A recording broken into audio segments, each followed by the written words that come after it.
There are standard questions which this committee is required to ask you and which you are required to answer. So let's begin with that. Have you adhered to applicable laws and regulations governing conflicts of interest? Yes, sir. Have you assumed any duties or taken any actions that would appear to presume the outcome of the confirmation process? No, sir. Exercising our legislative and oversight responsibilities makes it important that this committee, its subcommittees, and other appropriate committees of Congress receive testimony, briefings, reports, records, and other information from the executive branch on a timely basis. Do you agree, if confirmed, to appear and testify before this committee when requested? Yes, sir. Do you agree to provide records, documents, and electronic communications in a timely manner when requested by this committee, its subcommittees, or other appropriate committees of Congress, and to consult with the requester regarding the basis for any good faith delay or denial in providing such records? Yes, I do. Will you ensure that your staff complies with deadlines established by this committee for the production of reports, records, and other information, including timely responding to hearing questions for the record? Yes, sir. And there may be questions for the record today because we will have rounds of only 5 minutes. Will you cooperate in providing witnesses and briefers in response to congressional requests? Yes. Will those witnesses and briefers be protected from reprisal for their testimony or briefings? Yes. Here endeth the required questions. All right, Mr. Phelan, you have extensive experience in entrepreneurship. You testified in your prepared statement about health and welfare, about moving past the status quo in recruiting and in shipbuilding and in increasing and enhancing the industrial base through execution and accountability. What could you elaborate on what you think we need to do based on what you've heard to improve recruiting? Thank you for the question, Senator. I think there are a couple of different things. First of all, I think in the last month, as you mentioned in your opening statement, recruiting numbers have gone up, and I think that's a reflection of first the president's victory, and secondly a return to the warfighting ethos, which is really what the business of the military is.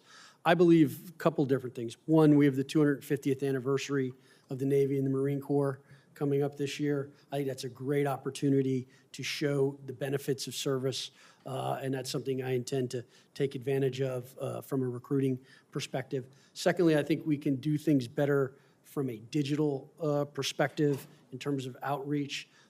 Third, I think there's something to be learned from the Marine Corps, who's been pretty consistent in hitting their numbers. As I understand it, the Marine Corps has used the same advertising agency for over 30 years, which I believe has allowed it to build its brand and has got a very powerful message. So I think that's something else we need to focus on is the marketing and showing the benefit of serving and what a great opportunity that is for young people and what they get by serving. Okay, let's move to shipbuilding. If we threw $1 zillion at the Department of the Navy today, we couldn't build the ships because we don't have the industrial base. We've got to fix that. And I think that's why the president looked to an entrepreneur and an experienced business person. How are we going to fix our industrial base so we can get to the number of ships that are required for us to be competitive and a deterrent to adversaries that are working together like they've never done before: Iran, Russia, North Korea, and Communist China? Thank you for the question, Senator. I know this issue important to you, and we spent some time together when I met with you in the office. I think this is a critical task. The president has been very consistent when he spoke with me, shipbuilding, shipbuilding, shipbuilding. I think if confirmed, I intend to go visit the shipyards. I look forward to hopefully visiting it with you in Mississippi, because I know you've done an exceptional job in the shipbuilding there. And I think we need to take some of the best practices from those yards, some of the best practices from some of the foreign yards as well to learn. But we have to reinvigorate the industrial base in America. That could come from a couple of different angles. I think the SHIPS Act, I know, is something that's being considered. I think there's some very good ideas in the SHIPS Act in terms of trying to reinvigorate the industrial base, such as opportunity zones for shipbuilding. And I think that if we can incent the private sector in the right way, and I think that's by telegraphing demand, then you will get the private sector to actually invest in these yards. And I think that that's an important thing.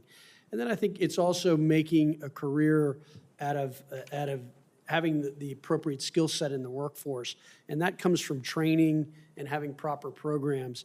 I think these are things that I have experience with businesses that I've run in terms of construction companies, and how to create an apprentice program that attracts people and also makes sure your most talented, skilled labor doesn't leave so quickly and actually passes on those skills. Mr. Phelan, when a shipyard welder can go outside the gate and work at a convenience store for a competitive price, that has got to be fixed, does it not? It does, sir. That needs to be analyzed and looked at, and you can't have that kind of wage differential for those types of different jobs. All right. Thank you very much for your testimony. I'm going to recognize